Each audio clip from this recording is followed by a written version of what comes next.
Planning Commission meeting of Tuesday, February 7, 2023 to order. Can we have a pledge of allegiance? Stand for the pledge of allegiance, please.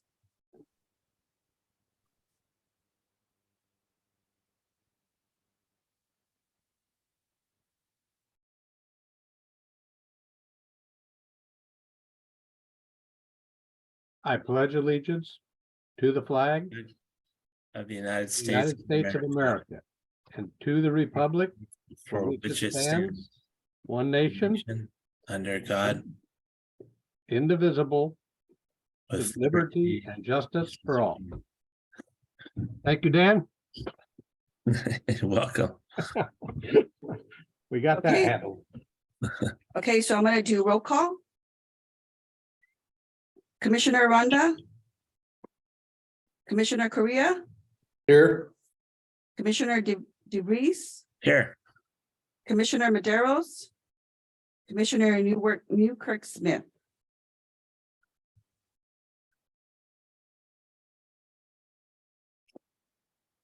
Norma, are there microphones turned on in the chambers? I didn't hear David or Miguel to his right. Here. Here. Now we can hear you. Okay, good. I didn't know if there was an IT problem. No, and we do have to speak right into the mics.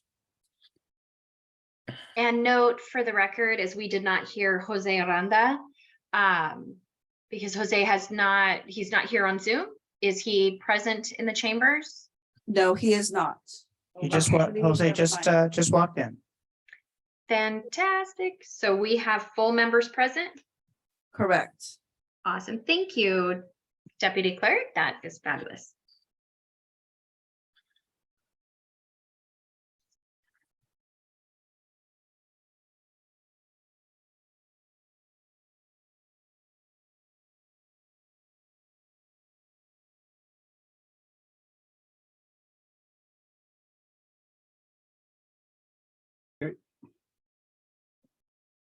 So we're going to give a minute to let everyone get situated.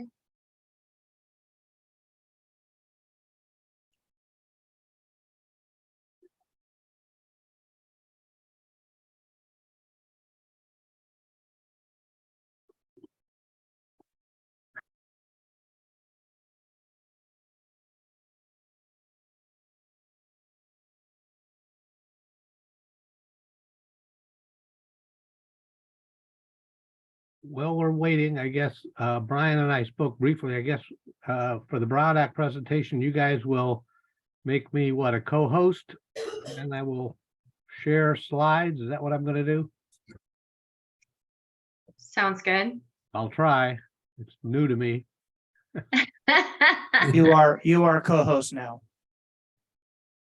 Okay. Oh, let me see. I may have to email I'm on a different computer, but I may have to email these slides to myself. Well, maybe I can pull them up. Let's see. Once you have them in front of you, then you can share the screen when you're ready. Right. Okay. We do still need to do number 3. Right. We got a little bit of time. So I understand. yeah. So now we're going to take this opportunity to do introductions. Brian. Yes, we have new planning commissioners that we have in the meeting today, and we have Jose Aranda, and we also have Michelle Newkirk Smith and Dan DeVries, 3 new planning commissioners, and also David Maderos, also appointed, and Tony Correa, Tony, also serving planning commission. So welcome, and start of a wonderful term for all of you, hopefully. So thank you very much. Thank you. Thank you, Brian. Glad to be here. Thanks, Brian. Now we're going to do our election of chair and vice chair. So if anybody, this is going to be for a 1-year term.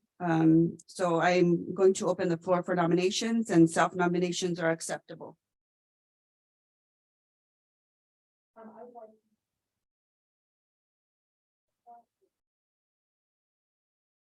We can't hear on Zoom. We really do need the mic like right at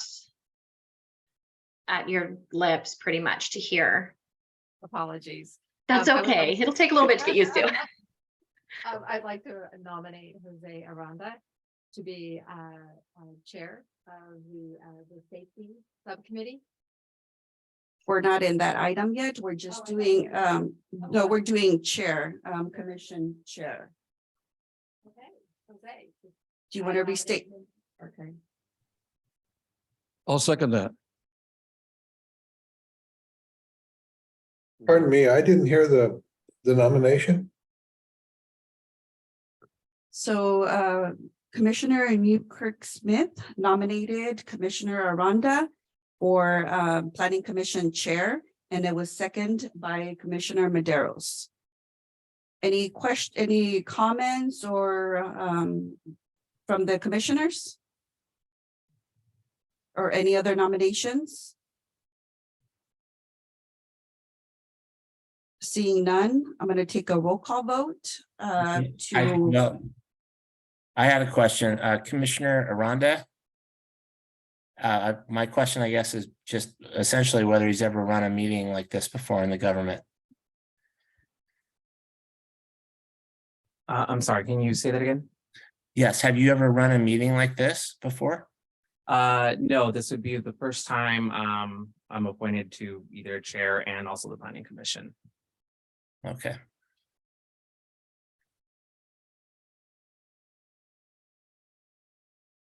Is there any other comments or any other nations? Because we do have a motion on the floor.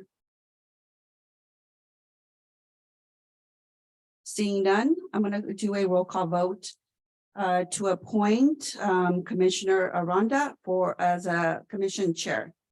So Commissioner Aranda, you can vote for yourself. Yep, I will vote for myself. Commissioner Correa, Yes, Commissioner DeVries, No, Commissioner Maderos, Yes. Commissioner Newkirk Smith. Yes. Okay, motion passes. We're going to open up the floor for nominations for the election of vice chair. Any nominations? Yes, I nominate Tony Carrera.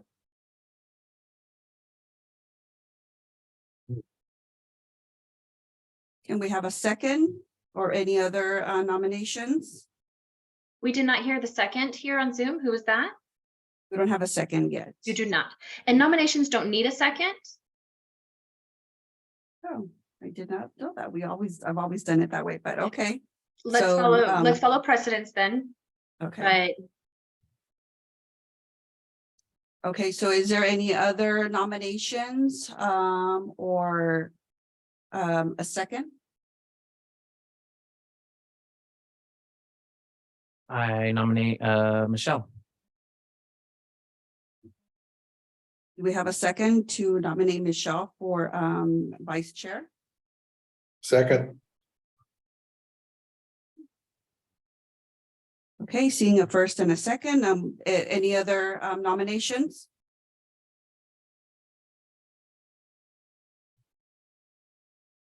Okay, seeing none, I'm going to do a roll call vote to elect Commissioner Newkirk Smith as committee chair.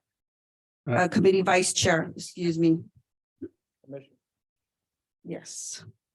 So Commissioner Aranda, Yes.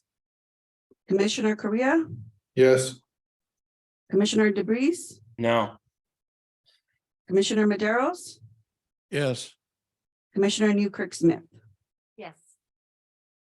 Okay, so at this point, I'm going to ask Commissioner Aranda to take the seat, his seat at the head of the table.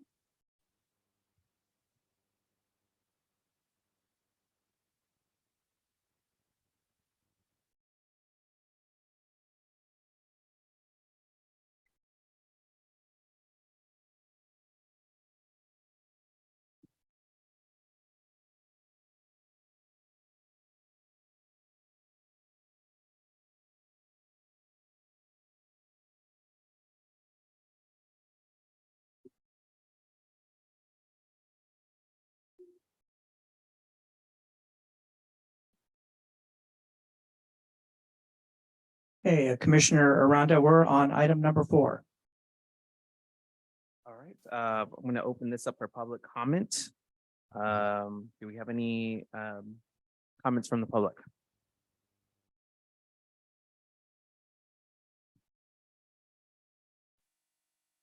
Oh, I'm sorry, we're on presentations. Correct. So we are going to be Okay. moving on to the city attorney presentation about the Brown Act. Very well.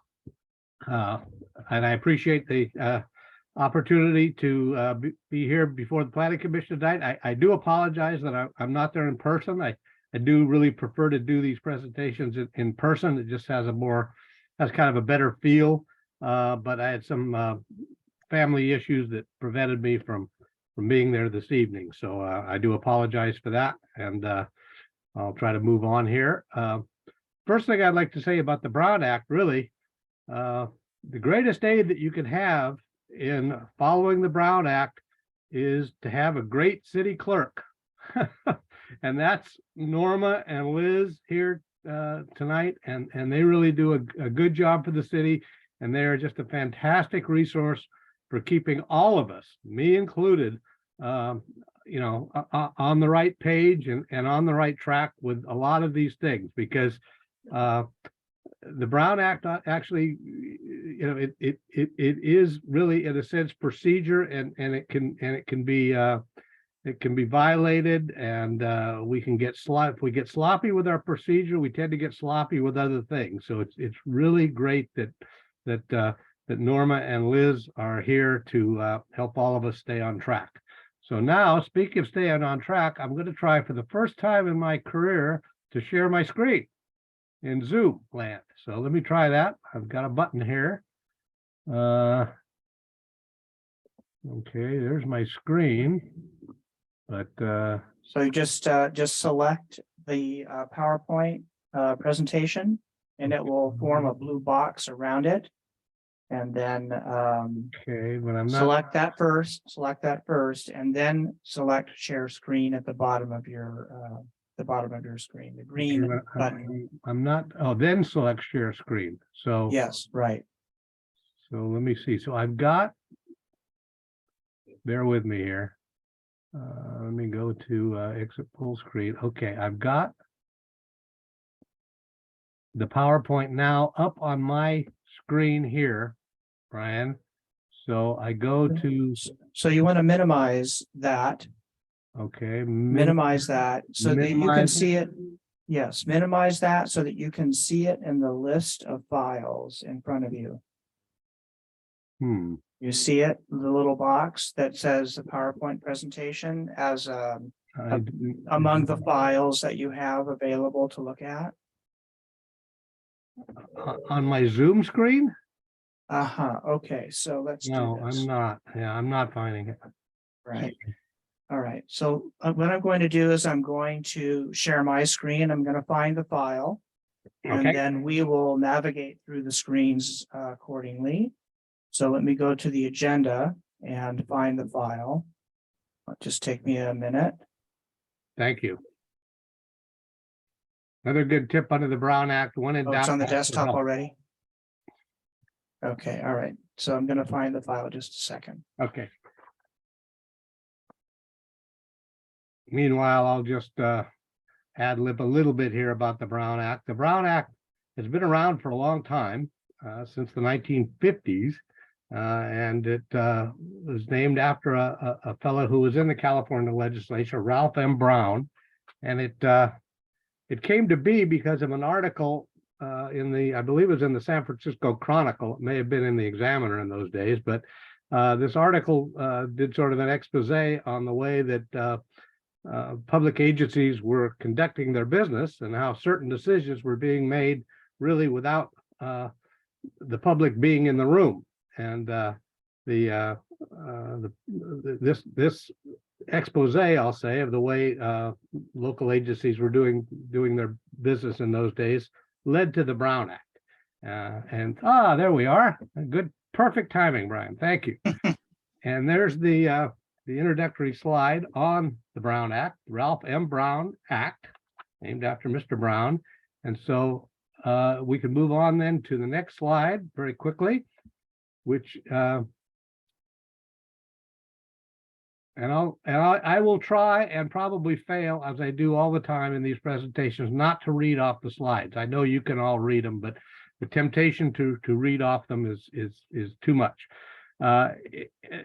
Just briefly, the purpose and intent of the Brown Act is just what it says, that the meetings of the legislative body need to be open and public, and that all persons shall be permitted to accept as otherwise provided. And what that means, as otherwise provided, is for certain closed session matters, which I know you're all familiar with from having watched a lot of the city council meetings. Closed sessions, we're not going to spend much time on them tonight because they're really not applicable to bodies, okay, say subsidiary bodies or standing committees that are formed by the parent body, in this case, the city council. So we'll spend a very brief time on those just to kind of go over what they are.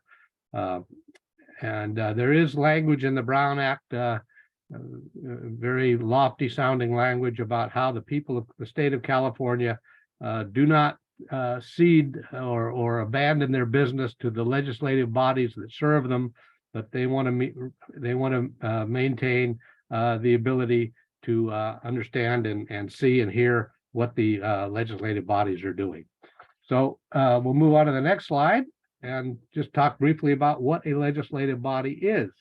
The Planning Commission is a legislative body, and the city council who appoints the Planning Commission is also a legislative body, and that is a body by state law. But in this case, the Planning Commission is created by action of the city council, and that is enough to generally make a subsidiary body or an adjunct body a legislative body. And that action could be either by resolution or motion. Sometimes it could be by ordinance. So moving on.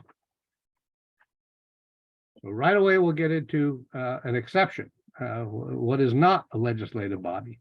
And that would be, just as it states here, an ad hoc committee. The term ad hoc, by the way, is never used in the Brown Act, which consists of, and the most important word here is solely of less than a quorum of the legislative body. That would be a type of a committee that would not be subject to the Brown Act. And there's basically three additional requirements for this type of a body, that this ad hoc committee would need to be advisory only, and that it would not exercise any authority that had been delegated by the parent body, either the city council or, in your case, the Planning Commission. So it's an advisory ad hoc committee. It has a finite charge. It's not an open-ended charge. There's a requirement to report back to the parent body generally within 1 year. In other words, it's a finite term.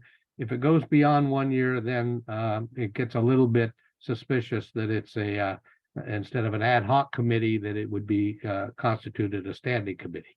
And I want to also invite Norma and Liz, as I go through these things, if you guys have input on this and experience on this, please feel free to chime in. I mean, it would certainly help, I think, the commissioners and also me. Yes, Bob. Yeah. We have two choices this evening.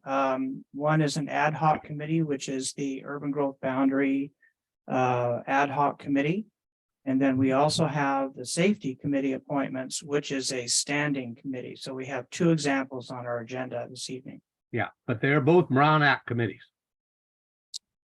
because they do not consist solely of a member of the legislative body. If there's anybody else on that committee, it's a Brown Act committee. The word solely is very important here. In fact, the court found in one case a city made an attempt to create a committee that consisted of 2 members of the city council and 2 members of the Planning Commission. And the court said, nope, that doesn't qualify. It's not solely a quorum of the legislative body, even though it's less than a quorum of either legislative body. When you put the two together, then it becomes a Brown Act committee. So it seems kind of really simple, but usually it requires a little bit of an analysis to determine what is a Brown Act committee.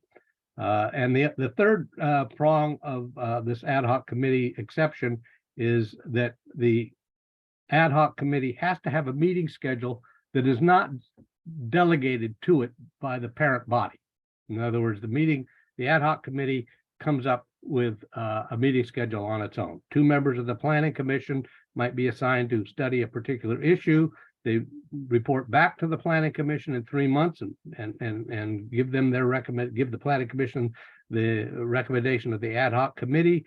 And then the 2 members go off and they say, well, let's meet next week. And then, well, I'm going out of town. So 10 days later, we'll have another meeting. So that they set their own meeting schedule. So moving on to the next slide. The wonderful attorney trick of giving you an exception to the exception.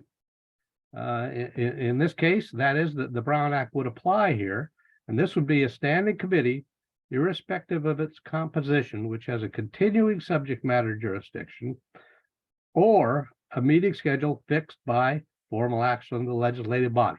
Those are Brown Act committees. Continuing subject matter jurisdiction would be would not have a finite term. The committee would be assigned to, as a standing committee, to study a particular issue or make recommendations on a particular issue without a term, just to continue to do it for as long as the planning commission or the city council was sitting. That committee would be a Brown Act committee. Okay, the next one. Yes, and we have a standing committee consisting of the Economic Development Citizens Advisory Committee, Mhm. which is an exception to the exception as standing committee. Yeah, okay, I'll accept that on face value. I'd have to look at the composition, but we'll move on now from what is a legislative body and what committees of the legislative body are subject to the Brown Act into what a meeting is. And a meeting under the Brown Act is, just as it says here, and the key words being here, majority of the members of the legislative body. And the Brown Act generally uses the term majority, which is different than the use of the term quorum. So it's important kind of to understand the distinction. A majority of the legislative body, members of the legislative body, is at least 3 members of a 5-member body. A quorum of a 3-member body, a majority of a quorum, I should say, of a 3-member body could be 2 out of 3 members, 3 members constituting a quorum, but 2 members not constituting a majority of the body. So little difference in the terminology there, just something to be aware of. And this meeting is going to take place at the same time, same place, location to hear, discuss, deliberate, and take action. And the really key word here is an item that is within the subject matter jurisdiction of the legislative body. And in context of the planning commission, that certainly is land use matters, variances, conditional use permits, those types of things. Anything to do essentially with land use in the city is certainly within your jurisdiction, and generally in some context or another. And when it talks about a time and location, and the Brown Act is still catching up with, like the rest of us, with the technology. So time and location does include electronic locations. And we'll get into that just a little bit later. And I thought I would just mention in this context that reports and writings that are provided to the legislative body at a meeting, they must be available to the public at the time they're made available to the body. Now, there's just been a recent change in the law. The Brown Act is kind of trying to keep up with the internet and social media. But it struggles, as we all do, at least all of us over a certain age. And there is a requirement now that when something is made available, say on a weekend, to the legislative body. The agenda maybe comes out on Friday, but there's a staff report that that wasn't ready, so it didn't get into the agenda, but it's ready on Saturday. That report, or that document, I shouldn't say staff report, there would need to be a staff report in the agenda. That document that goes along with that staff report can be posted by the city on the internet over the weekend. In other words, city clerks were running into the problem where the city attorney will say, wait a minute, that document has to be available to the public. And the clerk goes, well, it's Saturday afternoon. What am I supposed to go down and open City Hall? And until the law was changed, the answer, unfortunately, was yes, or don't give it to the body until you're prepared to give it to the public. So they have made some changes trying to catch up with the fact that, we're all trying to get the information out there as soon as we can, and to make it as available as we can to the members of the public. And sometimes it takes a little while for the legislation to catch up with that goal. So moving on to the next slide, we'll talk about what is not a meeting and what what a majority of the legislative body can do when they attend these types of gatherings or events. There's basically 5 different events here that we're going to talk about just briefly. The majority of the legislative body is allowed to attend a conference or a similar gathering, for instance, like League of California Cities conferences, those types of things. 3 members of the Planning Commission or 3 members or more of the City Council can attend those types of gatherings. Majority can attend an open and publicized, and that can sometimes be something that needs to be assured, open and publicized meeting of a community organization that's going to address a topic of local concern. And the third item I'm going to discuss here out of the 5 is attending an open and noticed meeting of another body.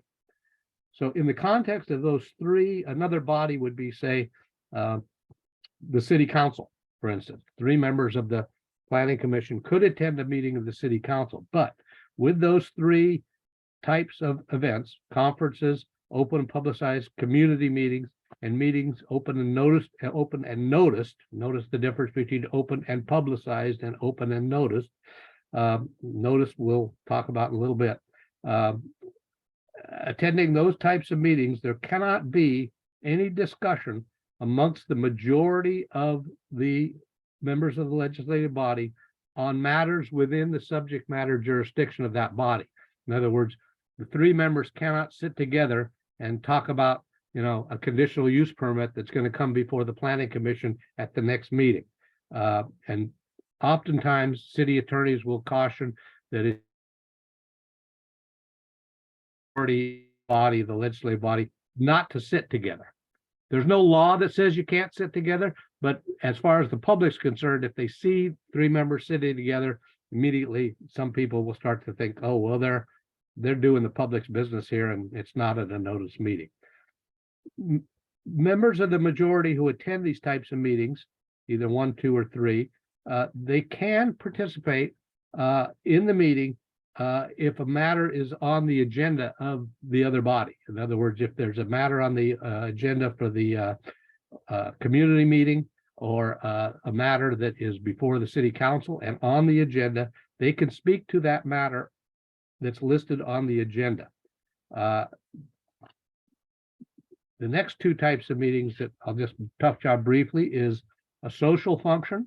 In other words, chamber to commerce type things, mixers, different kinds of social functions, country club type stuff.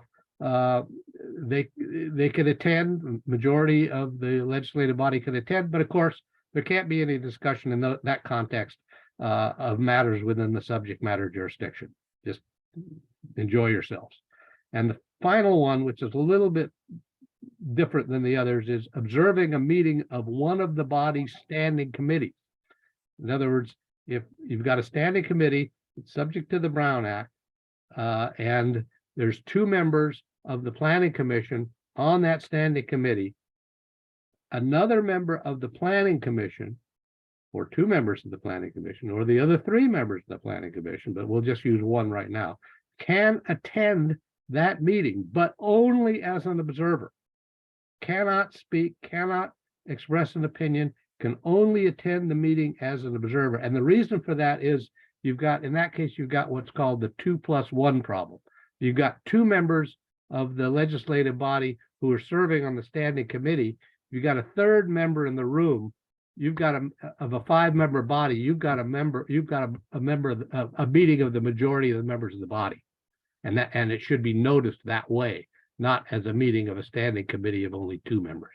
So that's those are just a discussion of types of gatherings that are not considered meetings under the Brown Act, provided that certain protocols are followed. Excuse me, City Attorney, are Yeah. you taking questions now, or do you want to wait to the end of the presentation? Whatever you prefer, I can take them as we go along. That's fine. Sure. Hi, this Um, is Michelle Newkirk Smith. Sorry, I'm a biology teacher and I just need a little explanation on the legalese clarification. Okay. So when you were talking about the majority of, say, the planning commission sitting together at a social event, discussing, if it was 2 out of the 5, that would be fine, but it could not be the majority. Can you just explain that a little? Two members of the committee. Yeah, a majority is in a 5-member body is 3. 3 is a majority.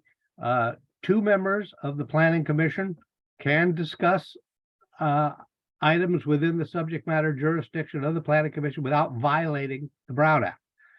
We'll get to serial meetings in a little bit, and that's where it's very easy to turn a legal discussion under the Brown Act into a serial meeting violation if a 3rd member gets in, 3rd or 4th or 5th member gets involved, and then it becomes a meeting of the majority or a majority, 3 or more. Did that answer your question? Yes, it did. Thank you. You're welcome. Okay. And Bob, Yes. Yeah. if you're going to address it coming up, fantastic. But another item, like a little of that caveat to these exceptions of meetings, is being watchful, especially in the planning commission, of ex parte contact. Especially when they know that there's something coming up of a quasi judicial matter. Did you want to address that, or are we getting way too deep? I think that's really good, and I do have something as we're coming up on that, but I think it's really good because it's really important. There are really 2 types, well, really 3 types, but of types of actions that come before a legislative body. One of them is ministerial, which we almost don't need to touch upon because that's where you really have no discretion. It's mandated by the law. You're just exercising your authority in accordance with the law. You really don't have any alternative but to do so. So put that one aside. The other type of action that a legislative body takes, and these are generally done by the city council in this case, would be legislative, where they're adopting and passing ordinances. And then the other type, which the planning commission will find itself embroiled in on undoubtedly a few occasions, hopefully not too many, is toward the quasi judicial action. And that's where you would be sitting and applying the law just as a judge would, which is the judicial part of quasi judicial. And in that context, it's due process requires that the applicant, or in many cases the appellant, because some of these things come to the city council, for instance, on appeal of the planning commission decision, the applicant or the appellant is entitled to a fair hearing. And part of that, a great part of that obligation is that the information that comes to the trier of fact, I'll say, in this case, the planning commission or the city council, has to be information that's received in the room, I'll say. And probably most of you have been, called on a jury panel before and you hear the judge give these instructions about, can you are you able to make a decision not based on your necessarily all of your not on your life experience, but on your individual experiences in connection with the matter, say a drunk driving matter or something like that, and make a decision only on what you're going to hear in the room. And that's the same type of obligation that the legislative body is under when it is acting in a quasi judicial role. And in order to do that, we strongly encourage you, and it's widely ignored, not to talk to developers, not to talk to applicants, not to talk to people who are going to have matters coming before you. You're going to do it. You almost have an obligation. I have to admit, if I didn't have an attorney hat on, I'd say you have an obligation. Your constituents expect it. But you have to be really careful, because when you do that and that matter comes before you in a quasi judicial role, before you can sit on that matter, you have to, one, make sure that you can make a fair decision, that what you've heard has not biased you in any way, and you can be challenged for bias. And the other thing is, you would need to disclose the contacts that you've had. In other words, take that information that you received outside of the room, bring it inside the room, and disclose it to all the parties involved, the other commissioners, and also the appellant or the applicant. So in a quasi judicial matter, that's a really important feature. And we'll talk about it a little later, but we've covered quite a bit of it here. Did that kind of answer it, Norma? It did. That was great. It was that part of, even though we have these exceptions within what's not a meeting, or you can attend these things, even kind of at that majority, just be very aware and very cautious about attending another body's meeting, or even attending group community sessions, because you don't know what might come before. You, and trying to, and it's just better to not have to declare those biases, declare the ex parte contact. And so just one of those things. And remember, perception is a lot. Mm-hmm. It's a lot in the community, and very important. So thank you for touching on that, Bob, because I do think that plays in. While these things are okay to attend, as a planning commission, you have a little bit of a heightened ground that you have to stand on to, adhere to a more stricter, in my opinion. That's how I always advise. And very true. Like Bob said, and then we roll with it. Yeah. So thank you, Bob. Yeah. Then everybody goes off and does what they do, and we fix it later. But anyway, that's excellent advice.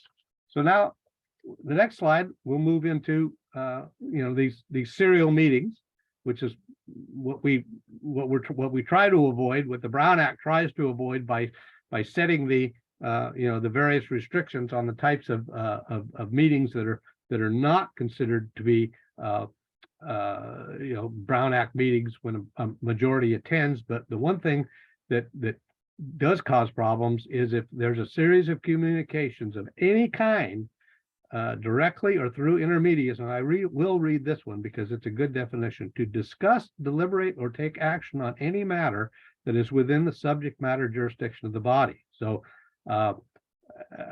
and when it says to deliberate or take action, it doesn't mean that action has to be taken. It's just a discussion that is deliberating or discussing taking action, even though no action may be taken.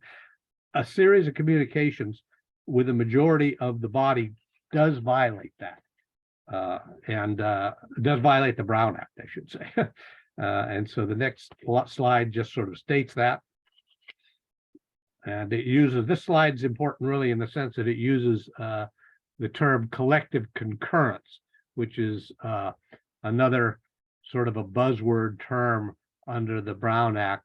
That's what the collective concurrence needs to take place in a publicly noticed setting, not outside of the meeting, not down at the at mom and pop saloon, or in any of the restaurants in the city. The collective concurrence is developed at a noticed public meeting. And the next slide then talks to the two types two most common types of serial meetings that occur, and that's the daisy chain type meeting, which is pretty self-evident. That's where one person calls the next person, and then that person calls the third person on the same matter with the same information. It falls within the subject matter jurisdiction of the body. It's considered to be an attempt to reach this collective concurrence. And now you've got three members, A to B, B to C, but then C is connected back to A because of B being the intermediary in that case. And then it can go on to D and E as well. That is a serial meeting, and that would violate the Brown Act. The next type of meeting on the next slide, conveniently, is the hub and spoke serial meeting. And that's one is just like it says, where say council person A or planning commissioner A is sitting in the hub of one of the old wagon wheels, and he or she uses the spoke of that wheel to reach out to B and find out what B thinks on a certain issue within the subject matter jurisdiction of the body. And then that information goes back to planning commissioner A, and then planning commissioner A calls planning commissioner C and relays that information to planning commissioner C. So now you've got information flowing between three members of the planning commission. That's a majority. That's a violation of the Brown Act. So it seems, well, it may not even seem easy in this context to avoid, but you need to be really careful. And we're going to touch on this in just a minute, because electronic email really makes this very easy. The reply to all feature is, an anathema to Brown Act practitioners. So, and we get into that a little bit in the next slide, where problems of emails, and this also includes now chat rooms and communication by technological devices. And I should mention, the Public Records Act is not the subject of my discussion tonight, but there is, we always refer to it as a recent case. It's not so recent anymore, out of the city of San Jose, that does make public documents on private devices held and owned by public officials. If there's documents related to the public business on those private devices, those documents are subject to the Public Records Act. So that's a good thing to know in context of this technological discussion. And with the reply to all, and sometimes it starts out to be okay, but then it can quickly and unintentionally turn into a violation. So you'll see when I send you emails on occasion, on many cases at the bottom of my email, I will have written, please do not, if replying to this email, replying to me, please do not reply to all to avoid a violation of the Brown Act. So, and there's ways also that you can use BCC with this, but I'm not going to suggest that, because I think it's just better to stay away from that. The next slide speaks to a little more modern application here, and this is the impact of social media on the Brown Act. And social media, I guess, consists of blogging, tweeting, posting, and commenting. And public officials, can communicate like everybody else on social media within a matter on the subject matter jurisdiction. I mean, you can talk to a constituent, you could talk to another member of the body about matters that are within the subject matter jurisdiction. And this one is kind of a special little rule. They're only allowed if members of the same legislative body, and that's any member, that's a second member of the legislative body, do not use that social media platform to discuss the topics within the subject matter jurisdiction. So even use I don't know that this has ever gone to court yet, but it has been stated with a great degree of certainty that even using a thumbs up emoji as a response to another planning commissioner's comment say on Facebook or somewhere else, even using that kind of communication is a violation of the Brown Act. In this case, two members of the legislative body on social media platforms, the legislature is, so concerned about social media platforms, I guess, that they've, in their wisdom, have determined that in certain contexts out there in the Ethernet, two members of a legislative body can violate the Brown Act. And so it's really more restrictive than in-person contacts. So just as a next slide, basically sort of just sums all this up. Just, you can't be too careful when you're communicating with other members of the legislative body. You really can't be too careful on social media. And you need to be really cognizant if this communication is going to involve a majority of the legislative body. And the idea being that if it's important enough to have to write to two members of the body about something, then it really needs to be put on the agenda and considered at a public meeting after notice is given. And just the next slide. One more, not a meeting. And this is just to kind of, I've given you this big caution the last time, the public expects to be able to talk to you, and individual contacts are okay. And with individual contacts, they're okay for planning commissioners, and they're also okay for city council. Planning commission and city council both have to be really careful about what Norma talked about a little bit before. The quasi judicial context that some of these matters can come back before you on.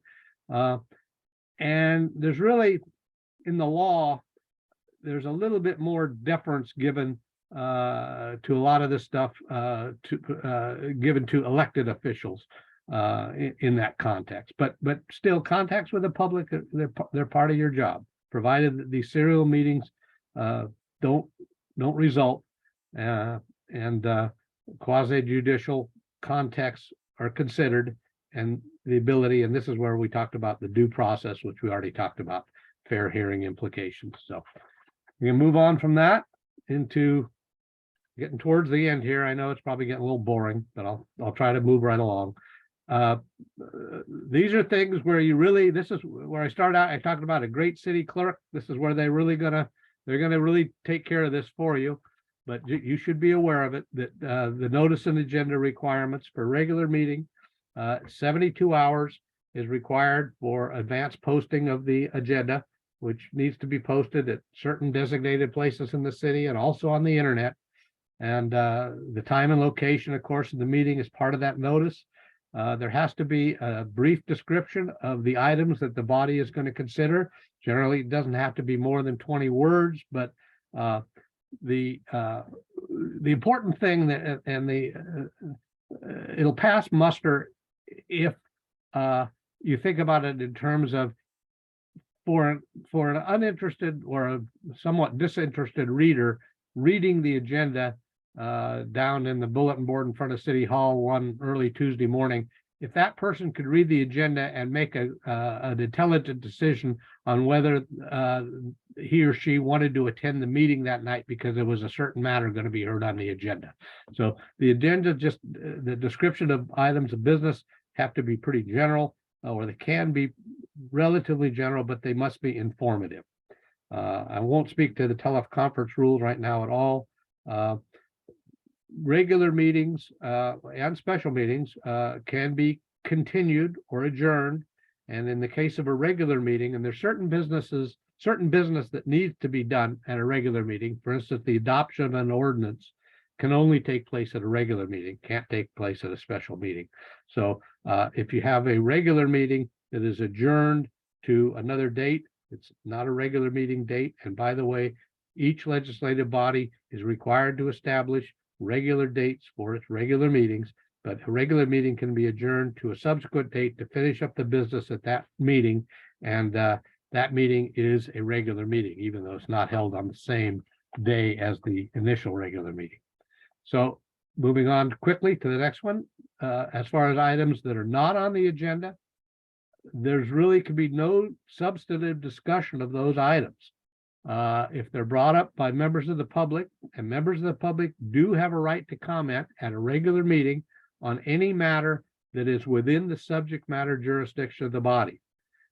They have usually at the beginning of the meeting, sometimes can be moved to the end of the meeting for economy of time, but members of the public do have a right to comment on any matter that's within the body's subject matter jurisdiction, even if it's not on the agenda at a regular meeting.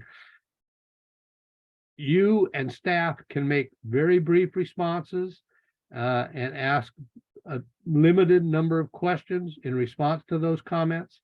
Planning commissioners and council members are also allowed to make brief reports of their activities in this context.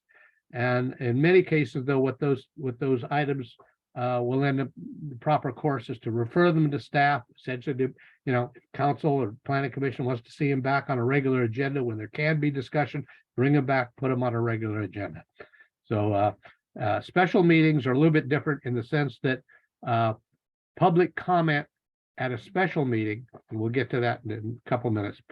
Public comment on items at a special meeting can be restricted by the legislative body to only to items that are on the agenda for that meeting, and that's to try to keep everybody focused on the matter that has occasioned the special meeting. There are a couple of exceptions to agenda requirements. They don't come up very often. First one comes up more where something has come to the attention of the legislative body, and this is something that's going to require action before the next regular meeting of the legislative body. In other words, it can't wait, but it came to the attention of the body after the agenda was already posted.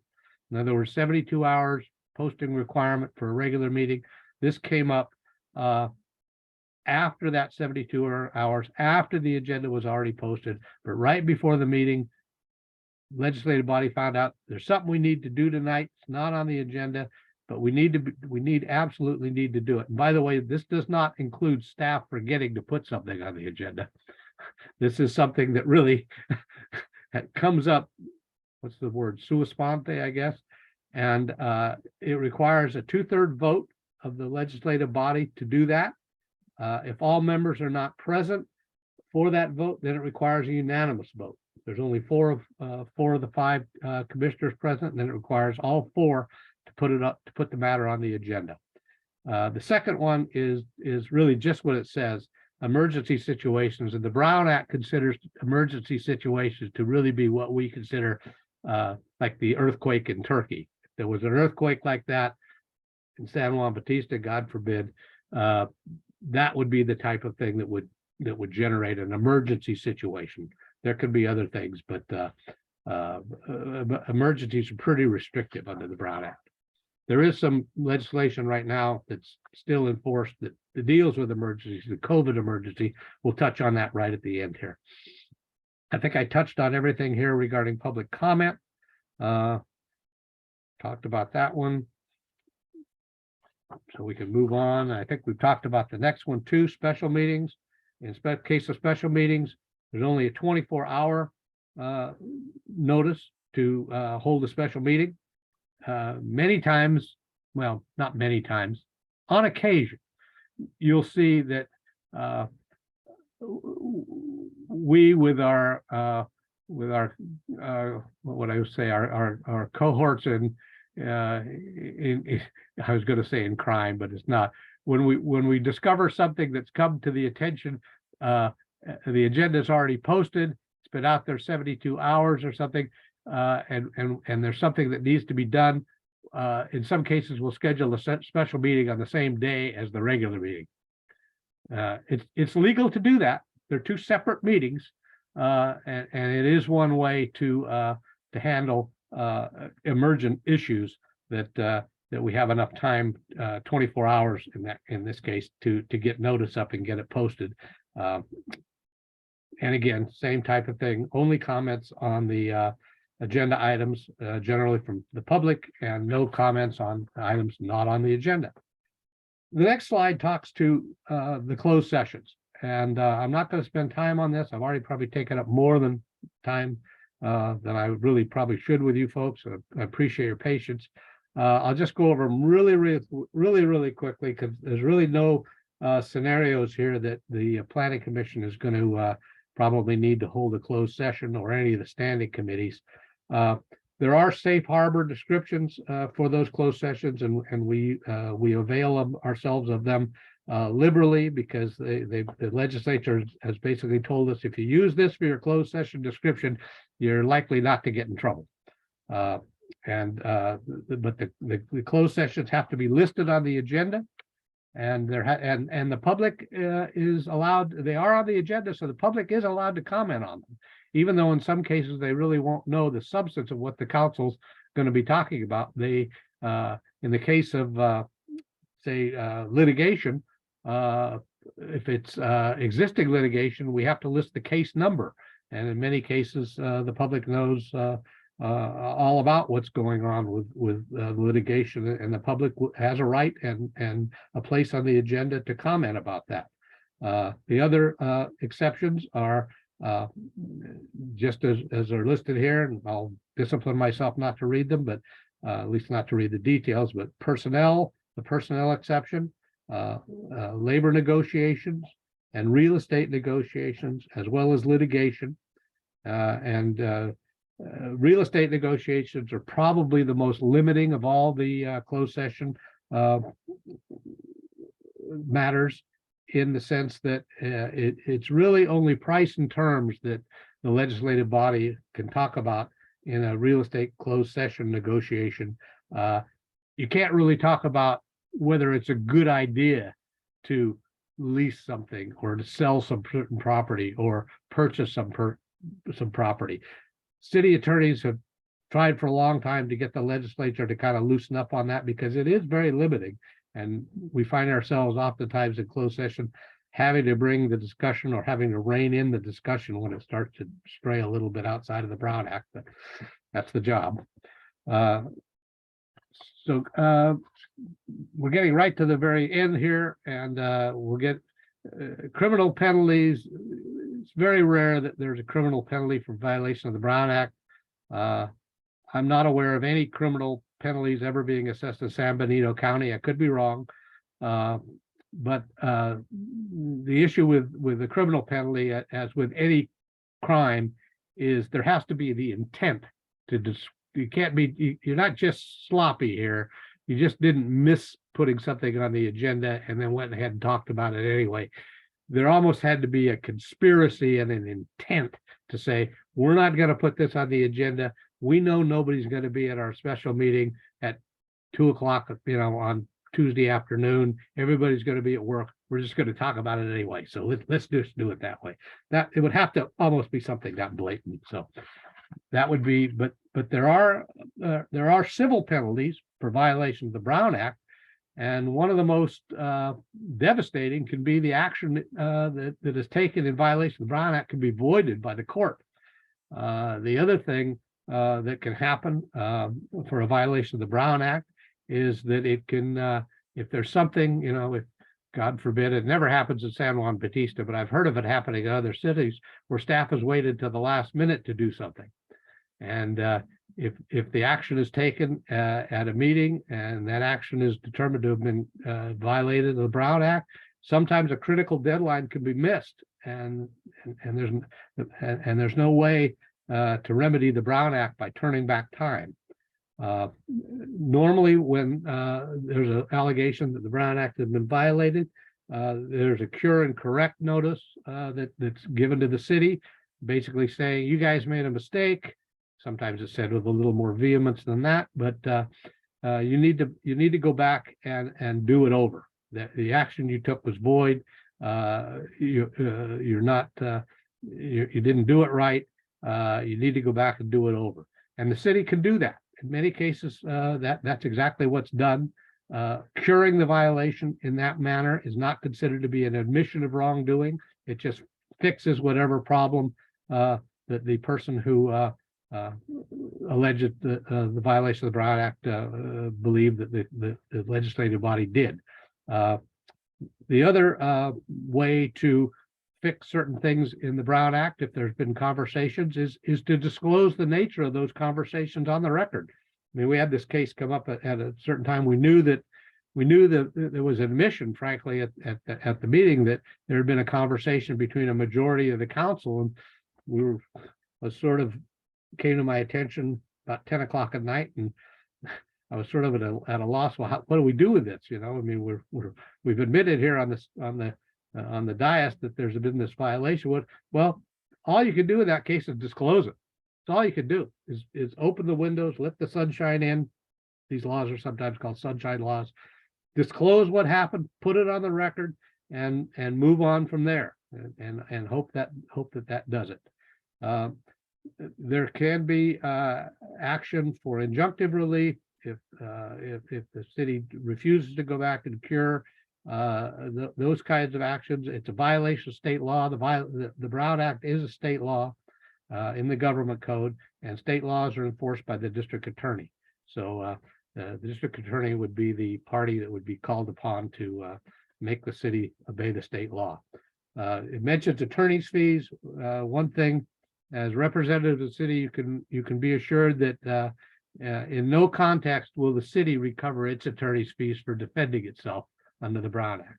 Those attorney's fees are only going to go to the plaintiff's attorney, and they can be they should really act as a motivator for the legislative body to make sure that the Brown Act is being followed. I think we've touched on really everything under civil penalties. A lot of this goes to the closed session, so I'm not going to touch on that. There are a couple of new provisions of the Brown Act, and they go to dealing with emergency situations.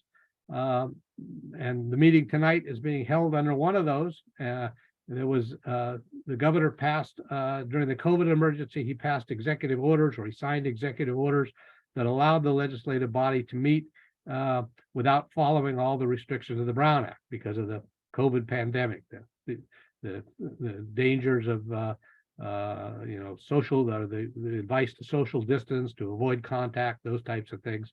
The governor gradually withdrew most of those provisions because, and at the same time, there was a bill introduced by Assemblyman Robert Rivas, who's now the Speaker of the Assembly, under AB 361, which essentially codified the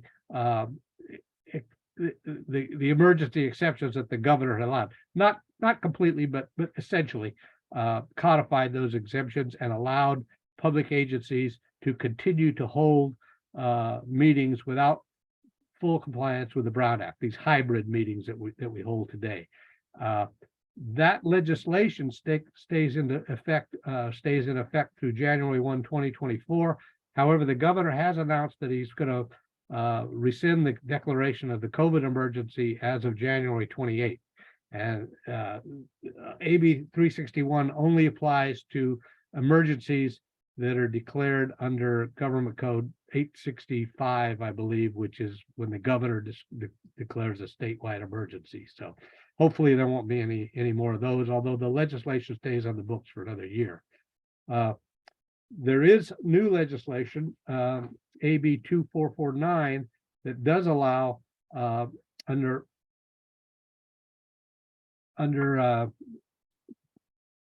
what is called just cause for certain members, less than a majority, and there's no more than 2 members, to attend a meeting of the legislative body remotely without complying with the traditional teleconference rules. I didn't really touch on those, but there are rules that have been in the Brown Act for a long time that allows teleconference participation in meetings. However, the person who is participating from the remote location had to post, and still has to, if they're held under that, has to post a notice of the meeting, on the door of the location where he or she is going to participate in the meeting. That location has to be open to the public. The meeting has to be audible for the public, to the public from that location. This is under the traditional teleconference rules. Public has to have a right to make comments from that location. And when I say open to the public, that also means it has to be in compliance with the ADA.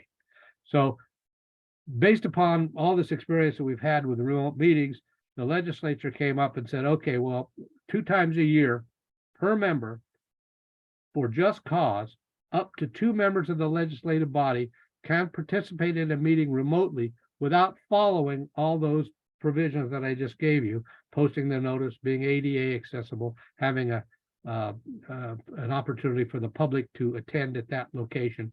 But the just cause, and this can come up just before a meeting. In other words, one of these things can come up, which just cause is defined as caregiving, contagious illness, need related to physical or mental disability, or travel on business of the legislative body.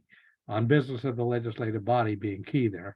And those things can come up just before the meeting, and the meeting can be allowed to take place with those members, 1 or 2 of them, participating from remote location.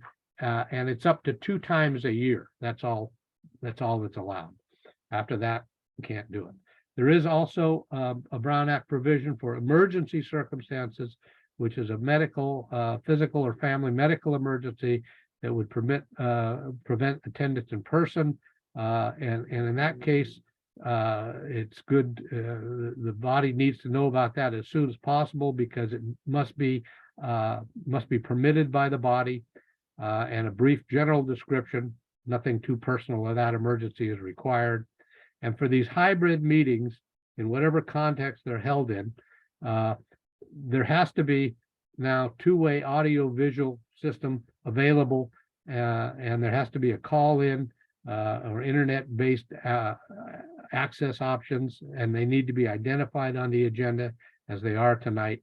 And if something disrupts that technological connection, then the meeting needs to be adjourned until if it's within the ability of the legislative body. If it's on our side of the equation, something has gone down with a city server or something like that, then we either need to adjourn the meeting, or we need to recess the meeting until it can be fixed and the public access is restored.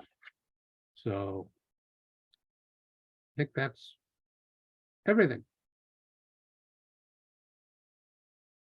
That's everything I have to say. And I thank you so much. I've probably taken way too much of your time. I told Brian I was going to try to keep it to half an hour, and I think I failed. Brian, my apologies. If anybody has any questions, I'll be glad to try to answer them. And if you have questions as things come up, please ask Liz, ask Norma.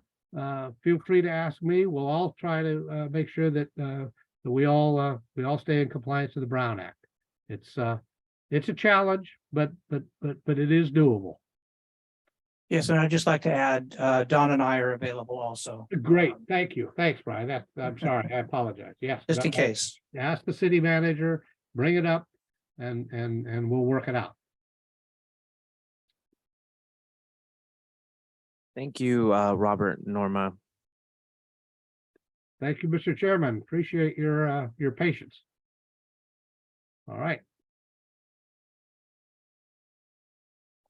I guess next we'll be moving on to our second presentation by Robert Bolton about the Christopher Ranch annexation.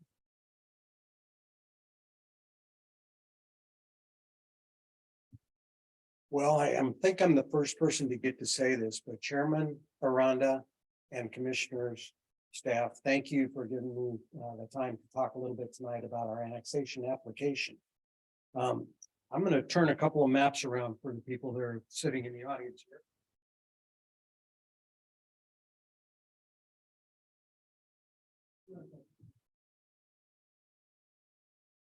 I actually have these on share screen as well, so we can do that.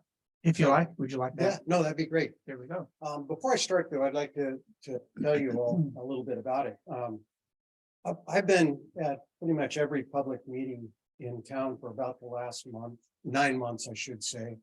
And I know some of the planning commissioners and city council members and staff are probably tired of seeing me be the last person in the room here. But the reason I do that is I'm here to listen to any input I can get on what we should be doing as we go forward on this. I was at the start of Rancho Vista, although I was not the builder, I was the one that really created that project.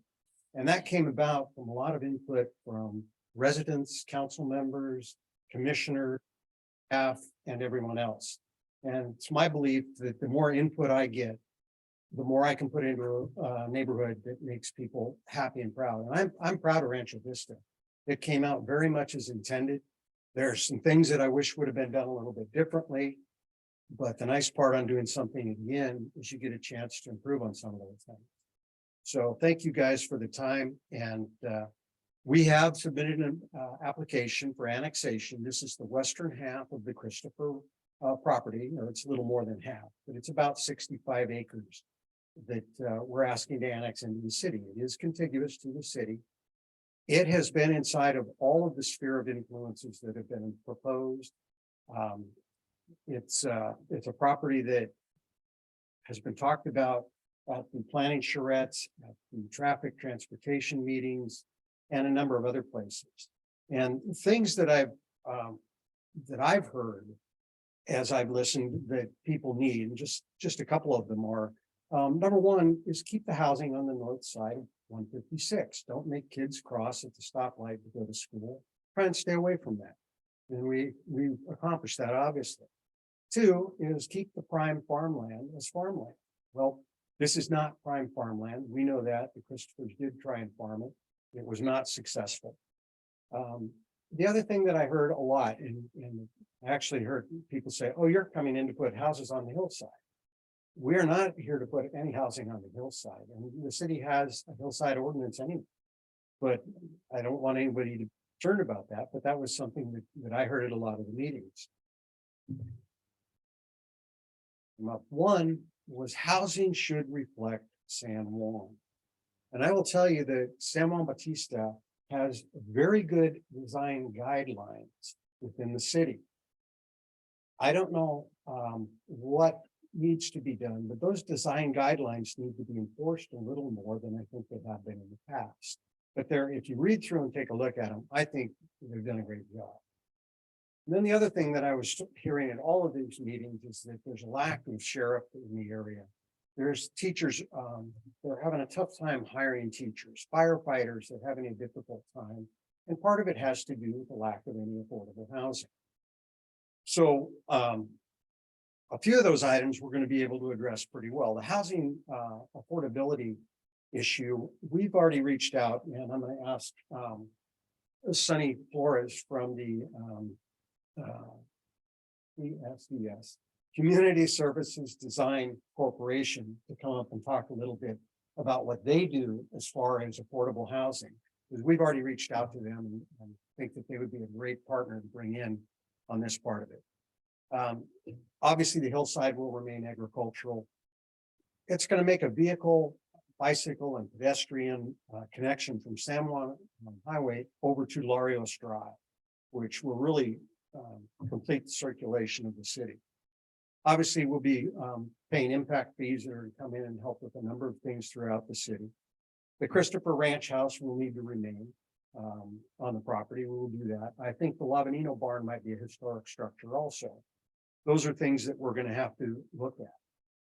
The way the process works, and Brian, feel free to interject if I misspeak on any of this, but we're in the process of starting to prepare our CEQA document. And the CEQA document requires hydrological studies, biological studies, archaeological studies, geotechnical studies, air quality, noise, traffic, all the studies put together and put into a document before the annexation could occur.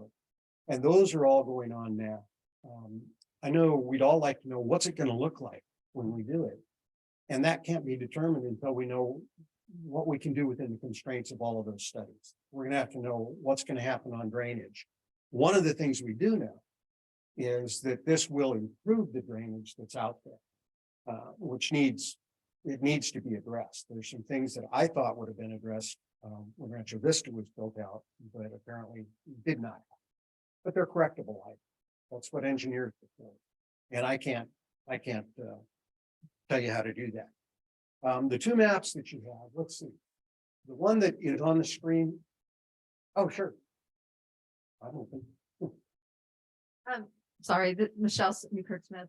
I have a question. The experts that you brought, that you had mentioned on hydraulic and with the, are these your experts that you're bringing in that you've worked in the past? Does the city have a list of experts? I mean, I'm new to this process. So I Mhm. think if you explain that to me, I appreciate it. Good question. Yes, what happens is the geologist we've used before, in fact, he's the geologist that looked at Rancho Vista. They will produce reports. Hydrologists, no. We're probably gonna look for a recommendation from city staff.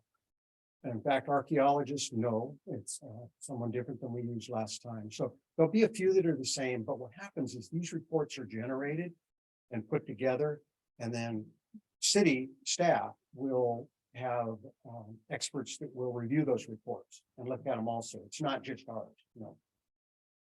Thank you for that explanation. So the process that we have encouraged, and we would encourage this process for any development of this sort. What we're hoping is that the applicant do all the baseline studies that we've recommended. And there's a long list. Look at the you'll have some California Environmental Quality Act training and exposure through the Planning Commissioners Academy. We'll also do a little orientation too, so that you can understand how things fit together procedurally. But what we're hoping is that the applicant and any developer would do all the baseline studies that are necessary to understand how what the real constraints are, what the opportunities are. Then they will use that information to prepare a series of iterations that resolve any of the impacts or other sort of problems that developments might encounter, and they'll use that information to create a better project upon submittal. And hopefully there would be enough information submitted that will enable us to say, yeah, you did a good job planning the site. We would, of course, subject those to what Mr. Fulton's referencing as a third-party review. So we'll do an independent analysis regarding the veracity of all that work. In addition to looking for the sort of iterative process that the applicant has gone through and hopefully documented to explain how this project resolves a lot of the environmental impacts that are associated with projects like this. So it's a sort of a step-by-step iterative process that we're looking for. It is a rather long process. The last one, I think it took almost 3 years from the time we applied for annexation until we reached a final map on the project. And there were numerous, and there will be numerous meetings where we come up here and I may present a map and get input and say, okay, let's see what we can do and we'll be back next meeting. As I said, it's my belief that the more input you get, the better neighborhood you create. And that's what we will do. In fact, I'm here pretty early right now just to talk to you about the annexation that we're proposing. We had a meeting last week that was put on, organized, I should say, by Dina Snyder, who's one of the residents within Rancho Vista. And we had a pretty good turnout. I think we had about 30 people at Daisy's that just came for an informal presentation. So I could tell them, here's what we have in mind. They could tell me, here's what we think needs to be addressed. And that will continue. I think that's the way you create a good neighborhood and a good development. So this is rather early that I'm in here right now. The map that is up above me, you can see a yellow area and a green area. Those are the Christopher properties. There's also one more piece on there. Brian, do you have the annexation map also? Okay, well, I can explain it real quickly. Is that if you take the yellow area and the green area and add Larios Drive, the white portion that is a little L shaped right there. That is actually a county road. But the LAFCO, Local Agency Formation Commission, will require that we annex the county road into the city also at the same time. So the actual annexation map that's on the application includes a few more acres than what you see up right there. But that is because that road will need to be annexed. This is kind of what we are proposing, hoping to do. All of the yellow that you see, well, a portion of it will become residential. Some of it will become detention area for water, because we know that needs some improvement out there. You can kind of see a dotted line in there, which is what we propose, something similar to that as a connection between Lavanino Drive and Larios Drive. And if you look at Lavanino, you'll see that that was designed to have vehicle traffic, bicycle traffic, and pedestrian traffic all the way through. And that's what would continue all the way over to the Larios Drive area. So the difference between the colored map and the white map, if you have the package, are the white mapping annexation area includes that portion of Larios Drive. We are only really doing what you see up here on the colored map. So, Ryan, is there anything else I should mention that you can think of? Just maybe the acreage, clarification regarding Oh, the sure. acreage involved and, anything that you'd like to add with respect to your objectives, overall objectives with the project. Okay. So. Well, the overall objective is obviously to create a neighborhood that everybody wants, and we want it to include some affordable housing. And I'm trying to find out if there's a way that we can give first priority on the affordable housing to first responders, teachers, et cetera. And I don't know that answer yet, but that would be our goal, would be to do that on the affordable side of it. Obviously, we want to help correct the drainage that's out there that's a problem right now, retain the hillside open. I'm looking in to find out whether you could grow grapes on that hillside. I think it would look great if you could, but I don't know that answer yet. We do have quite a bit of time to try and figure those details out. One of the other things that I would hope we could do is we contributed some money to the city, and I know it's still sitting there, for entry monuments years ago. And that still hasn't gone forward. There was a wonderful man by the name of Richard Ponce who helped me with that. He was a big advocate. He wanted us to try and get that done. Unfortunately, Richard passed away, and I don't know where that project has settled, but it would be nice to get it going forward. And I would think we could do something here. It would be nice to see monuments so that when you drive into town, you know you've entered San Juan Bautista. And I think we could do that. With that, if you don't mind, I'd like to bring up Sonny Flores and let him tell you a little bit about their affordable housing program, because I think it's excellent. I'm excited about it. Is that okay, Brian? Sonny, do you mind? Good afternoon, everyone. Thank the commission, staff, and the public for the opportunity to speak. My name is Sonny Flores. I'm the Executive Director of San Benito County Community Services Development Corporation.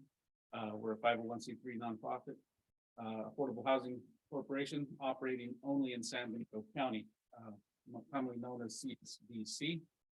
CSDC has been in business in San Benito County since 1984, so we've been around some time. We offer affordable rental housing. We also complete our own developments, housing developments. Currently, CSDC's under construction of a 24-unit self-help, mutual self-help development located at the old county hospital on Southside Road. CSDC was able to acquire that property. We demolished completed the remediation and demolished the hospital. We converted that into a 24 lot site. We were able to, working with USDA Rural Development, provide 24 mutual self-help homes. Those were sold to low and very low income residents in San Benito County. So that's typically a family of four earning about $81,000 on the low, and as low as $51,000 for a family of four on the very low. It's challenging to get a family qualified at that rate, so that if we were able to qualify some very low income families, they're larger households. So out there, we're building 1,385 square foot homes. They're modest homes that are required to be built.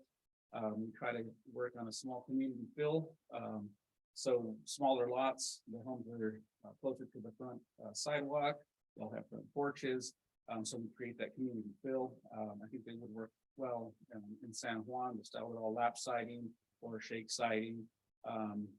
Try to get that old style, old town feel. Bob reached out to me about this project that he's proposing because he felt it was important to provide the affordable housing element.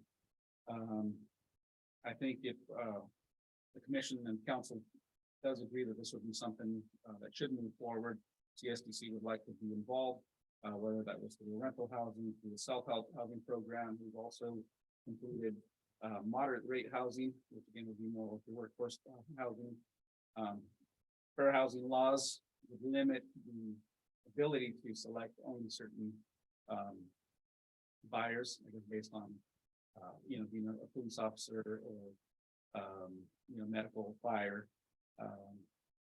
But again, we would do our best to market locally, make them affordable to local residents. Our current project of 24 homes, we were able to house 23 home buyers that were San Diego County residents. We didn't have them come from out of town. We do have folks that work for school districts. So it's an example of some that were eligible. A lot of folks working in some of the local plants and factories. So again, appreciate your time. I'll leave my cards if anybody has any specific questions on affordable housing and what type of projects we can do. Definitely feel free to reach out and go from there. Unless anyone has any other questions now. Thank you. I appreciate it. Brian, you'd asked, I think, a question about acreage on here. And what we're proposing on the acreage, the hillside open space is roughly 25 acres. And the developable area that would include the streets, the water detention, and anything else that's in there is about 39 acres. So roughly 40% stays open as hillside and 60% would become the residential neighborhood. Any questions that I can hopefully answer?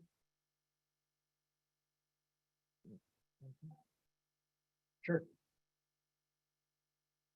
Is in your housing development, were you planning on doing any ADUs in attachment, or is this too early to even discuss that?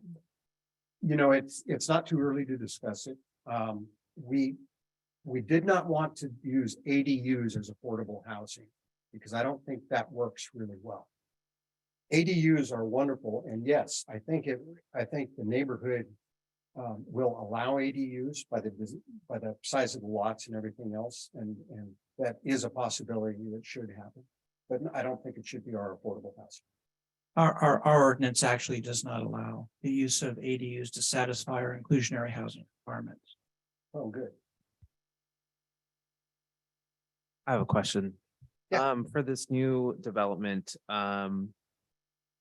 obviously Rancho Vista looks a certain way, but I feel like it doesn't really fit with what the neighboring or the city is the actual look. So with the new development coming in, will it actually look like Dry Creek, that type of neighborhood? Will it have a different style? Or will it all just be the same color, the same stucco homes? I know you had a hand in getting Rancho Vista started, but it just doesn't fit well with aesthetically on how things look. Chairman Aranda, I appreciate your comments on that, and I will share mine. We completed the design, which is the layout of the neighborhood and everything, in 2016, and Meritage came in to be the builder. At that point, they go through the design review process. In 2016, I had a family emergency where I was pretty much out of the state for 3 years, and then came back with some other issues. But when I drove down and drove into Rancho Vista, I was very proud of the layout and the amenities that were provided. But I was so disappointed in the amount of stucco I saw that is not what, I mentioned earlier, the city's design guidelines. That does not fit the city's design guidelines. And that was my comment saying we need to find a way to be a little stricter with them. Maybe they're not just guidelines, maybe they're required criteria, because it was supposed to look like Creekside. That was everything we went through in the planning process. I don't know where that changed from the time that I stepped out, but I agree completely. It does not look like it should. I like it. I like the neighborhood. I like houses, but it should have looked more like Creekside. Thank you. Also, I do have a second question. With this development, if it were to go through, Brian, maybe you'll tie into this, infrastructure wise, sewage, all the things that are going to come with it. Obviously it is a flood plain. I've seen it flood, the Rancho Vista area, technically around the roundabout. And, with all, if you were to build up into that area, how would you guys deal with that flooding? I have seen it get pretty, flooded there. Oh, absolutely. I agree. And that is part of what comes out of the hydrological study, the engineering studies, is how do they fix that? How do they make that better?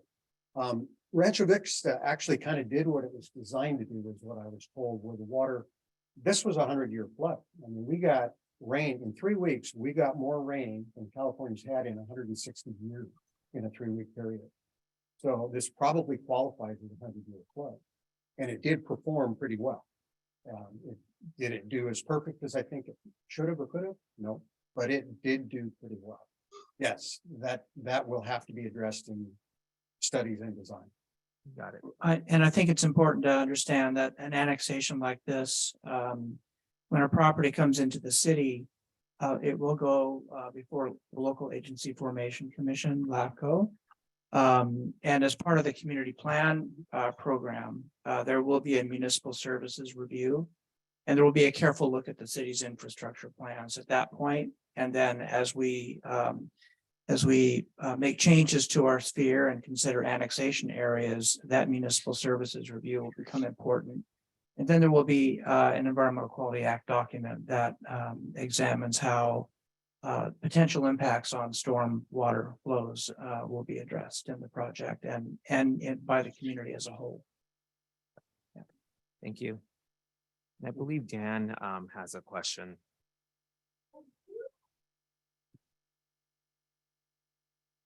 Yes, thank you, Mr. Chair. Good to see you again, Bob. I had a question for staff and the city attorney, if the city attorney is still on board here. I believe Bob's here still. But go ahead, ask your question and I'll do my best. I see that this agenda item was listed as under number 4, presentations from the city. This is 4B. Robert Fulton to provide Christopher Ranch at annexation. I don't understand why that was a labeled as a presentation.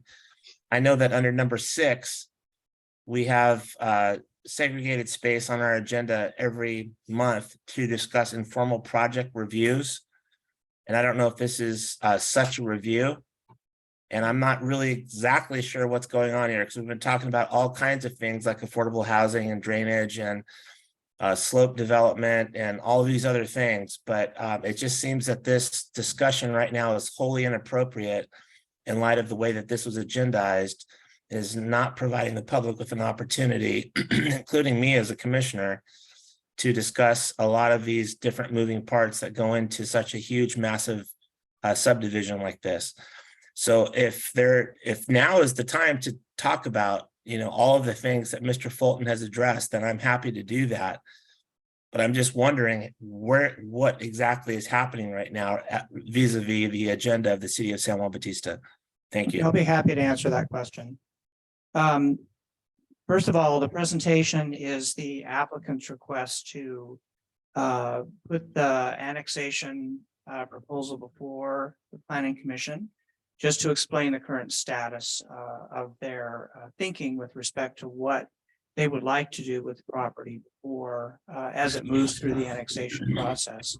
So the idea here is not to get into project level details, although I think all the questions are perfectly reasonable with respect to the intention of the applicant as the annexation moves through, and we have a pre-zoning and pre-development approval or pre-subdivision approval that goes along with that annexation process. So I think it's acceptable to listen to general questions that people might have about what the intention of the applicant might be as that process moves forward.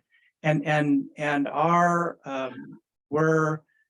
we are accommodating the applicant's desire to present information.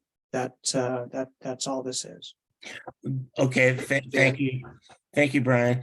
But therefore, do we or do we not have an agenda space under 6, informal project review, which is another way of asking the same question of where exactly is this application procedurally with the city of San Juan Bautista? Has there been a formal application made for annexation, and where does that thing sit? And when is this going to come before the planning commission in earnest, where there will be a full and fair opportunity for a hearing? Yeah, of course, there will be an opportunity for a full and fair hearing. That goes without saying. And the time for that to occur is in the context of the community plan that I explained previously, where we are looking at community-wide planning, both north and south, and we'll see how this project fits when it becomes a project. Right now, it's just simply an annexation request, and it will require a general plan amendment along with the rest of the community plan. So it's at the general plan level, and we're not moving the application for annexation forward without the community plan also progressing. So we're not expecting that this will move any faster than the community plan is moving. And in that context, that's where people will be able to see exactly what is being proposed, and there will be hearings about the community plan. There will be hearings about potential annexations or actual proposed annexations. So that's the context here, and I really can't explain it any better than that. Well, yeah, no, thank you, Brian. But in answer to the simple question of where this thing sits procedurally with the city of San Juan Bautista, there is right now an application before the city by Mr. Fulton for an annexation of the property so described. Is that correct? Yeah, that's true. Okay. So Commissioner DeVries? Hey, Dan, excuse me. I agree with you that this is more of an informal project introduction, which was my intent. You were very helpful at Rancho Vista in input and helping us through it. And this is going to be very similar. You'll see me up here a number of times talking about it. And I am only giving this information because I think it's important that everybody understand where we're coming from on this process. If I were to just say, we want to be annexed to the city because we're contiguous to it and we need to be part of it, that doesn't give anybody the kind of information that they need going forward. And I think I'm open to discussion and input at any time. So I agree with you, Dan. I believe I should have been on maybe number 6 on the agenda. So I'm sorry. No, that's fine, Bob, and I appreciate that a lot. And I know we're going to see a lot of you in the months to come.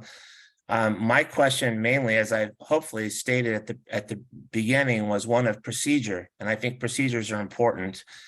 And I think that before we get into a full-blown hearing about all of these different issues, that needs to be properly noticed, and I think the city attorney would agree with me. And there needs to be a notice to the public so that there can be a full and fair hearing on all of these issues. Like you brought up Sonny, for example. Sonny's I have nothing but respect for what he's doing for affordable housing in this community, and affordable housing in this community and the county at large is something that's very important to me. But are we really going to start talking about affordable housing tonight? I mean, all these different things came up. So, that number 6 on our agenda, informal project review, that was something that I instigated in the beginning of the 90s to give applicants like you an opportunity to say, hey, this is what we'd like to do. What do you think? And if that was your intention tonight, okay, great. But I'd like to kind of pull the wings back in a little bit and curtail this discussion because I don't think it has been properly noticed for a hearing on all these different issues about hillsides and hillside ordinances and floodplains and drainage and house and all the different stuff that came up tonight. There's just no way that this community, certainly me as a commissioner, I don't know, I think I can speak on behalf of the other commissioners too. We're not prepared to have that kind of conversation tonight. But if Bob, what you were trying to attempt was, hey, this is what I'd like to do here in the city, we hear you loud and clear. Thank you, Dan. I appreciate that. And it was, I think, you know, that. You bet. Thank you, Bob. Thanks. Thank you all for your time. I appreciate it. Thank you. I would like to open this up for public comment. If anyone wants to come up, and I'm not sure if there's just general comments. Kara Denny.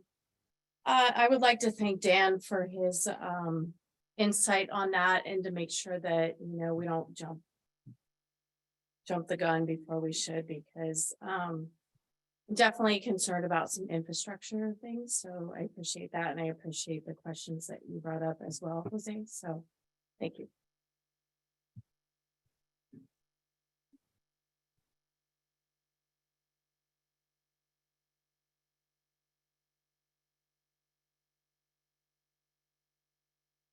Good evening. Chris Martorana. I went through much of the Rancho Vista process sitting at the table as a city council member. It's clear you've got some new members and folks that are not that familiar with the process. And it is critically important that you guys become experts in the process, because at each step as this unfolds, you are assigning rights and responsibilities to both the city and to the developer and the property owner.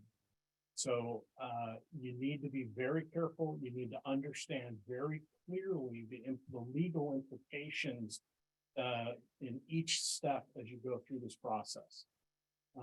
The recriminations after the fact had a lot to do with restrictions on certain elements of the design. Jose, to your comment earlier, the Planning Commission is responsible for the design review. The Planning Commission approved those designs. I personally was thoroughly disappointed with the process.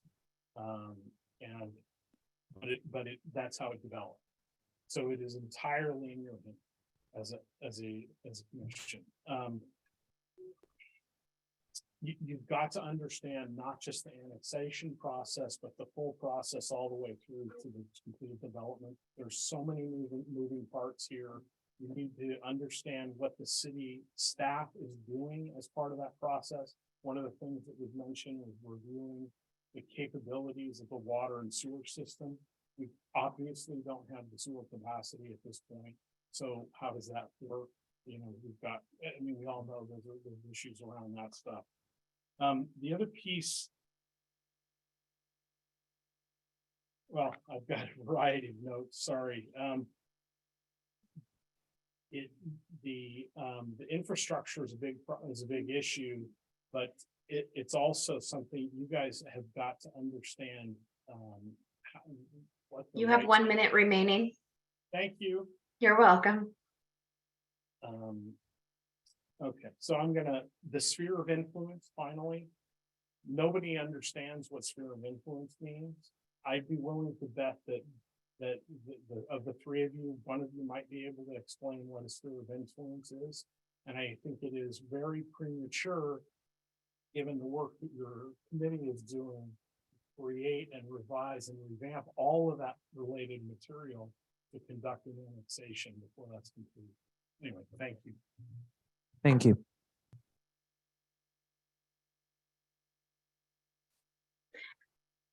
Hi, I'm Angela Purple. I'm at 97th Street. And please bear with me. I'm usually in bed right now. I work at Starbucks, so this is real important for me. No, like with Rancho Vista, I didn't understand.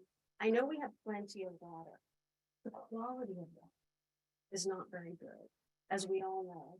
And I've heard from many new neighbors, love all our new neighbors, they're great, and they walk right by our house, we talk. You know, they've had dishwashers that have been ruined, they've had washing machines that have been ruined, and even one came up to me and goes, did you know we were in a flood zone? And everyone in town said, yes, we know we're in a flood zone. So I think that's one of the things that, and Robert, Chris and I both agree, we've had 15 years of sales, corporate sales.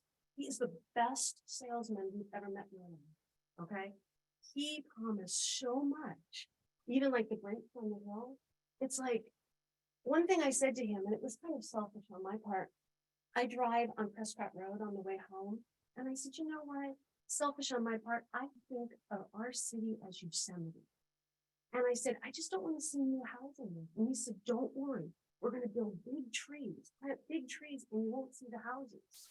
Well, you do see that. I've heard complaints from tourists downtown saying, oh, you guys are paying. So that's more or less where I'm coming from. I just don't think, again, we don't have the quality of water to even think about this with the restrictions of water that we have right now. I get complaints from my neighbors when I'm watering my tomatoes. You watering, but yet we're gonna build more houses. I just don't see. Thank you for listening. Thank you. Any other comments from the public before we move over to Zoom land? Anyone on Zoom? If anyone on Zoom would like to speak tonight, please raise your hand by using the raise hand button. If you've called in, press *9, that will raise your hand. You'll be brought into the meeting. Unmute yourself and your 3-minute timer will start for those on dialed in. In order to unmute yourself, it is *6. And now is the time to raise your hand. We have no hands raised at this time, Chair. Thank you. We're now going to move on to our informal project review. There are no items for informal project review. Yes, public comment. Oh, I'm sorry. Item 5. Item 5. Yeah, Did so we just do public comment? Isn't that what that was? No, we're doing just completed item 4. Okay, so That that was, Bob Fulton's presentation. And now you. we're going into item 5. general public comments. Okay, great. Thank you. So I'd like to open And it up. again, this is public comment limited to 3 minutes per speaker on items that are not on the agenda. The chair may further limit the time for public comments depending on the agenda schedule. Anyone on Zoom land might have anything, any public comment, please? If anyone would like to speak on this item, please raise your hand now by pressing the raise hand button or press *9 to raise your hand if you've dialed in. We have no hands raised at this time, Chair. Thank you. And now we can move on to number 6, informal project review. Yes, and as I stated, there are no No items items for on- informal project review. Got it. Next is action items. Affidavit for posting agenda. And a recommendation to approve the affidavit of posting agenda. And I would make a motion to approve.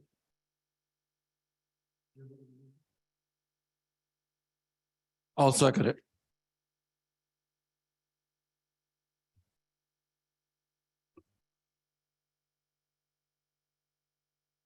Seeing seeing a first by Chair Aranda and second by Commissioner Maderos. I'm gonna do a roll call vote.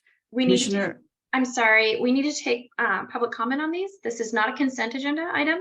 So public comment on each A, B, and C will need to be taken individually, please.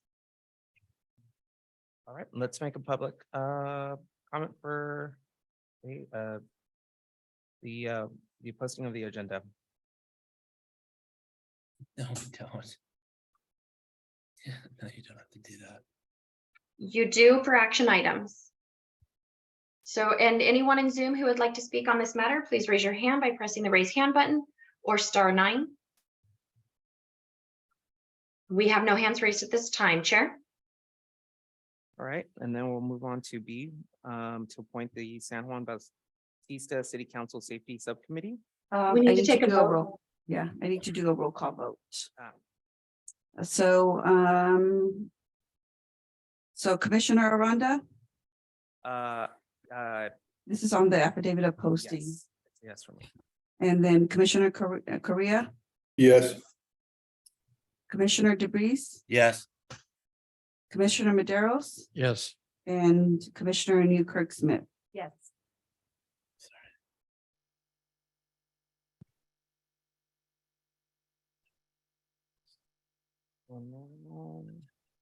On to B, correct? Yes. All right, and I would, again, be opening up the public comment to appoint, the San Juan Bautista City Council Safety Subcommittee. Yes, just a brief staff report on your action item to appoint members to the City Council Public Safety Committee. This is a standing committee. You heard a little bit about this during the Brown Act presentation.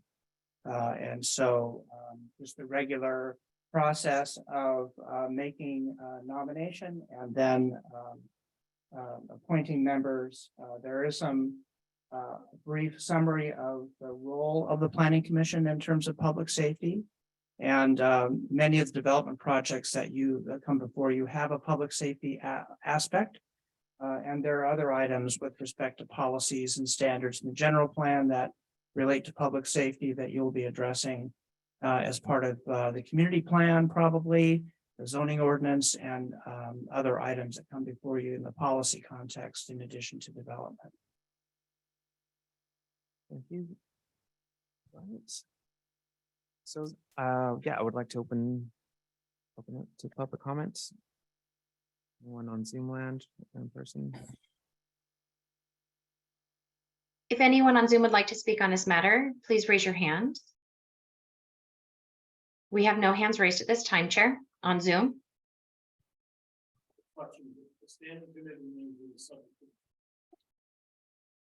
Yes.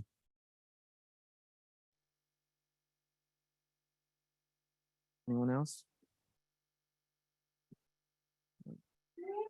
And I guess we should appoint the two representatives. I would like to appoint Dan.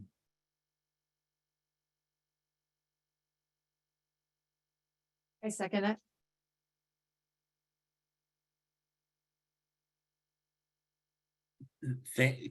Thank you, Mr. Chair. Madam Clerk, do I get to speak in after or in regards to the nomination? Yes, absolutely.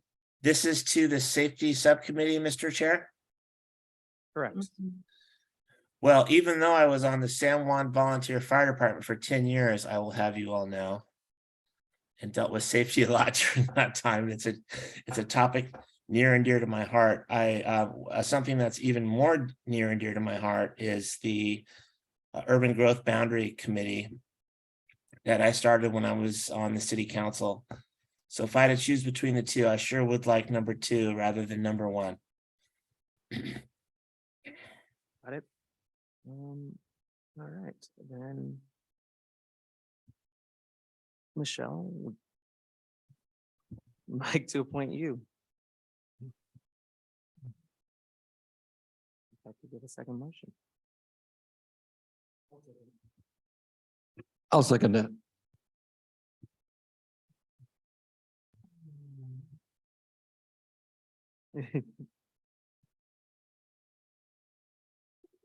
Are we gonna get the other one, or you want to just do a vote on this one? Can just do a vote on that one. Okay. So a motion to appoint Commissioner Michelle Newkirk Smith to the City Council Safety Subcommittee. Commissioner Correa, Yes. Commissioner DeBreeze, Yes. Commissioner Maderos, Yes. Commissioner Newkirk Smith, Yes. Chair Aranda. Yes. Motion passed. All right, and then I'm gonna open up for public comment to appoint the Urban Growth Boundary Ad Hoc Committee. We need one more. Oh, I'm sorry. Then I will appoint or I motion to have Tony onto the safety public.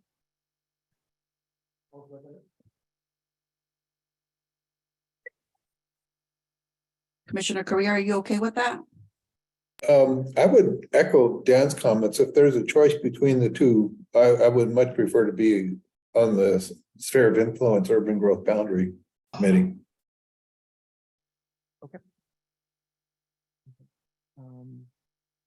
How do you- I feel like Dan and also Tony. I would rather be on the, I have been on the safety committee, the ad hoc itself, and I'm really pushing for the urban growth boundary committee. Ad hoc committee. If I'm able to nominate a member. Mhm. Then I would, disregarding the fact he's wearing a Raiders jacket, I would nominate Chairman Aranda. Hey, now, wait a minute. Don't you talk badly about my Raiders, Tony. That's not fair. Well, just speaking with regards to public safety, I'll second it. I'm okay with it. Let's do it. Okay, motion to appoint Chair Aranda to the City Council Safety Subcommittee. Commissioner Correa, yes, Commissioner DeBreeze, Yes. Commissioner Maderos, Yes. Commissioner Newkirk Smith, Yes. and Chair Aranda. Yes. Motion passed. And then, okay, cool. So now we can move on to action item C. To open up public comment for the Urban Growth Boundary Ad Hoc Committee. Is there any public comment here in the room? Can I nominate myself? Yes, you can. I nominate David Maderos. David, we're in public comment. Any public comment from Zoom land? Thank you, Chair. Anyone here on Zoom who would like to speak on this matter, please raise your hand by pressing the raise hand button at the bottom of your screen or pressing *9 if you have dialed in. We have no hands raised at this time, Chair. Thank you. All right, then let's go ahead and appoint the two planning commissioners for the Urban Growth Boundary Ad Hoc Committee. I would like to motion Commissioner Maderos.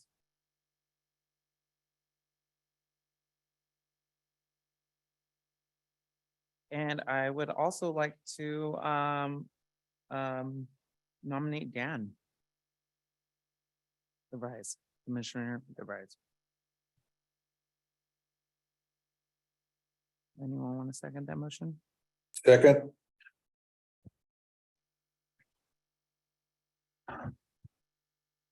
So we have two motions. One of them is to appoint David Maderos to the Urban Growth Boundary Ad Hoc. And that was first by Chair Aranda and second by Newkirk Smith, Commissioner Newkirk Smith. I'm going to take a roll call vote. Commissioner Correa, yes, Wait, point of order. yes, So we're grouping these two together and no, the two appointments together? You're taking individual votes on each recommended. I On see. each, I see. yeah, on each one. Okay, my apologies. I missed that. And the first one up is Commissioner Maderos. Correct. Okay, can I just make a pitch right now for Commissioner Correa and David? I know what you just said, and I know you feel strongly about this stuff, and I completely agree with you. And maybe as we learned during the Brown Act discussion, the public's business is to be conducted in the public. So let's have this business be conducted in the public. Tony Correa and his lovely wife Stephanie just moved here from the city of Sonoma. And in the city of Sonoma, not only do they have an urban growth boundary, they have a very, very successful one that passed the voters by 80% to 20% a number of years ago. They just renewed it a couple of years ago. Again, the vote was 80-20. Tony is especially what's the word, attuned to the issues that are involved with the creation of, enforcement, and what goes into an urban growth boundary. And I think he's exceptionally well positioned to weigh in on these topics. Now, what does weigh in mean? He can be on the committee, but if it's you instead of him, then gosh, we really have to avail ourselves of his expertise and his background, coming from Sonoma as he has, and having lived through that.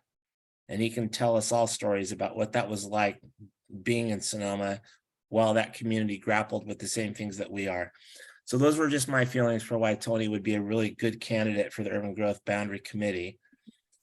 And I don't know, David, if that makes you give second thoughts to being on the Public Safety Committee, maybe you and the chairman can switch spots and that would free one up for the Urban Growth Boundary or something. I don't know. I just wanted to throw that out there. So Dan, are you intending to make a motion? No, I'm just doing the public's business in public. All right, so we have. We have a motion on the floor. Yes, we have a motion on the floor, so I'm going to continue to do the roll call vote. And this is to appoint Commissioner David Maderos to the Urban Growth Boundary Ad Hoc Committee. So Commissioner Correa?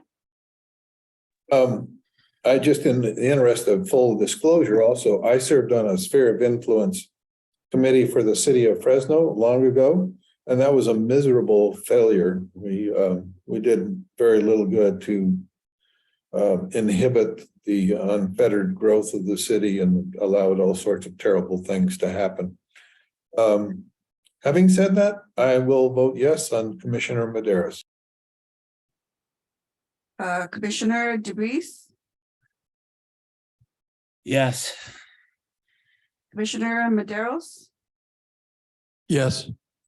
Commissioner Newkirk Smith? Yes. And Chair Aranda? Yes. Motion passed. So now we have another motion on the floor, which is to appoint Commissioner DeBreeze to the Urban Growth Boundary Ad Hoc. And we have it first by Chair Aranda and second by Commissioner Correa. I'm going to call the vote. Commissioner Correa? Yes. Commissioner DeBreeze? Yes. Commissioner Maderos? Yes. Commissioner Newkirk Smith?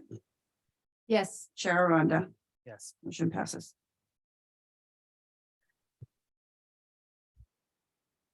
We got to take advantage of Tony Correa. He's like LeBron James sitting on the bench. We got to get him in this discussion. Yep, onto information items, correct, on 8? Yes, information items. Just item 8, information items. We recently we had our joint Planning Commission City Council workshop on the active transportation plan. That's going to move forward for City Council adoption on February 21st. And that will wrap up that planning effort.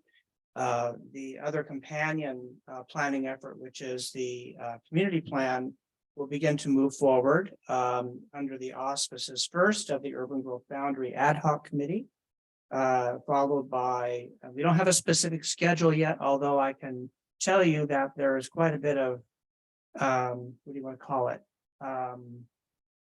Not urgency, but we really want to move that plan forward. Staff does, because it's time. There's been a lot of conversation about plan. City manager has met with many property owners in the area surrounding the city that are candidates for the sphere of influence, potential candidates for the sphere of influence. We are at a point with the plan where we have an administrative draft that we've prepared, that we are fine tuning at this point. And we want to make sure that it's a good draft before we publish it for public review. And that will certainly be something that the Urban Growth Boundary Committee will take a look at as a public review draft document. These are kind of the important things that we're doing. We are also really going to begin delving into our historic preservation programs that we have. We're looking at grants to support rehabilitation for historic structures in our districts. If we can get money to offer grants and low interest loans to people to help them keep their historic properties in good shape, then we'd like to do that. But I think the first thing that we need to do is conduct an assessment. And we did hire our architectural historian, Meg Clovis. And Meg is going to begin to prepare sort of an overview of our historic preservation program, and we'll be making a presentation to the HRB on March 7th. And that we wanted to sort of, we have had a lot to do with the active transportation plan and some other things that we've been doing. So we really want to move that forward as well. So we're going to be making great progress with her. And she's been very helpful to us. Recently, there has been some conversation about the Mission Cafe projecting sign, and consulted with Meg and made a decision about the best way to handle that application. It still may come before the HRB and the Planning Commission. The owners haven't decided what they want to do. But they do know what our recommendation will be. So Meg has been very helpful in that regard. And I look forward to the HRB and the Planning Commission getting to know her. She will be attending Historical Society meetings and reviewing all of our programs. That said, HRB will meet for the first time on March 7th. And at that point, you'll elect officers to HRB. So that will occur. And I think it's appropriate that it occurs following the Planning Commission's appointment of officers. So it'll be good to have that under our belts. And that's all I have. We are going to be discussing with the code enforcement officer several zoning ordinance changes that we'd like to make, just sort of clean up items. And then at the end of the agenda, you'll see here there are a couple of conferences that we are recommending to the Planning Commission, especially as new planning commissioners, and if you're an existing planning commissioner and you haven't really ever attended any of the Brian, we can't hear you. and you haven't really attended any of the planning commissioner and Community Preservation Foundation trainings, these are really great opportunities. The city will pay for the conference for you if you want to go to the academy. They'll pay for travel and hotel and some expenses. So there's a per diem attached. So the city will fund your costs to go to that academy. And I highly recommend it. It's a great chance for you to get sort of immersed into what it means to be a planning commissioner and sort of the universe of things that planning commissions get involved with. So I think it's a great opportunity for everyone. And really, there's no substitute for being conversant in sort of the state of the art and some terminology. When somebody says something, you know what it means and how it applies. And so I highly recommend both of those trainings. We have a certified local government status with the State Office of Historic Preservation. The HRB is and the city is a recognized certified local government. And there are a lot of benefits that come with that. And in order to maintain that status, HRB members need to be kept up to speed and, attend regular trainings, many of which are online. You can take advantage of those. The CPF training this time is available via webinar. We pay for that. And again, it's a great opportunity for you to listen to topics of your choice that are provided by the foundation. So I encourage you, let me know as soon as possible if you want to go to the academy. And if you want to attend the California Preservation Foundation training as well. So just send me a note. Some of you already have, which is good. And I'll get my credit card out and we'll go to work. And that's all I have. Thank you. Moving on to comments. Oh,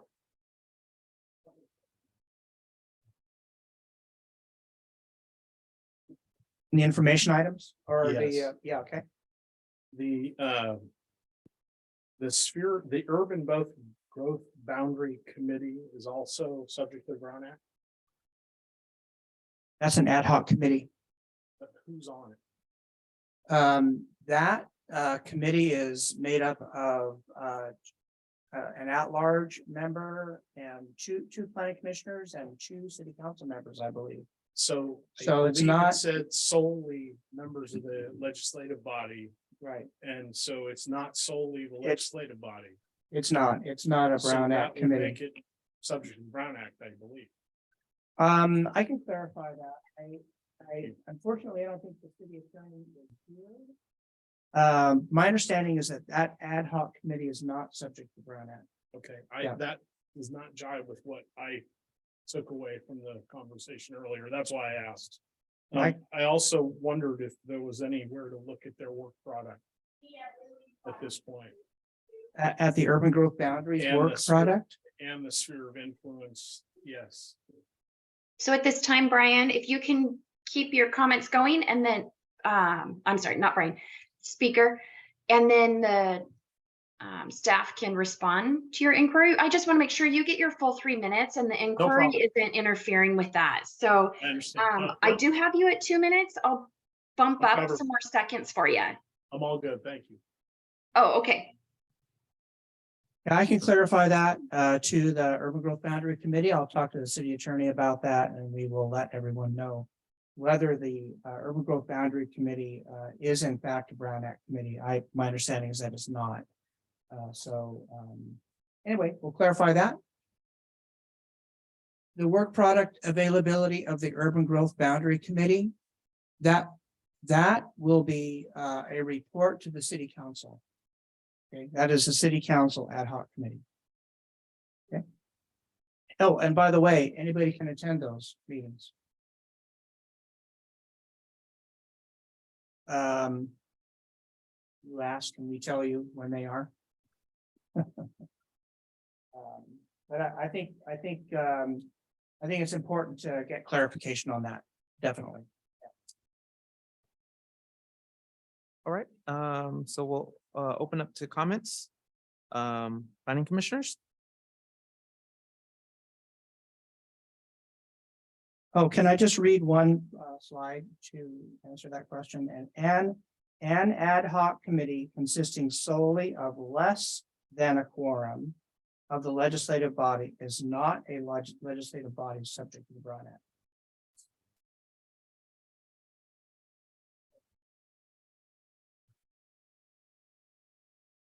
I see. Okay, yes, I see. I see the confusion. Okay. I'd have to talk to him about the language. Okay.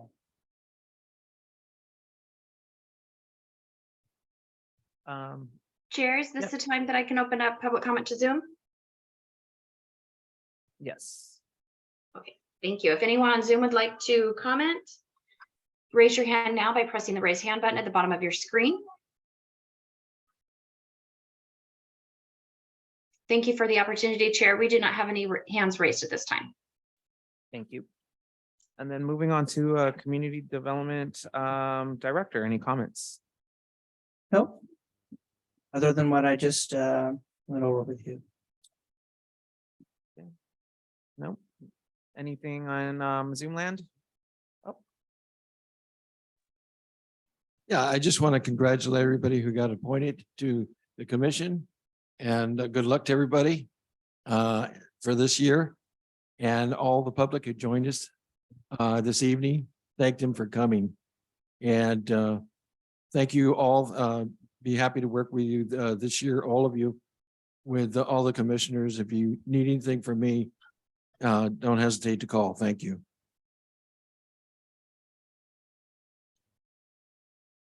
I think that's it, right? We have no comments. So with all that being said, let's adjourn. I make a motion to adjourn the meeting. Second,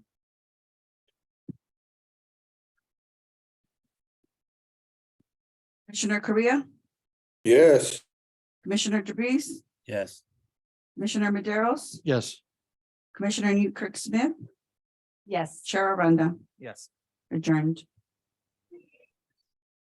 Please note for the record, the meeting has officially adjourned at 8:16 PM.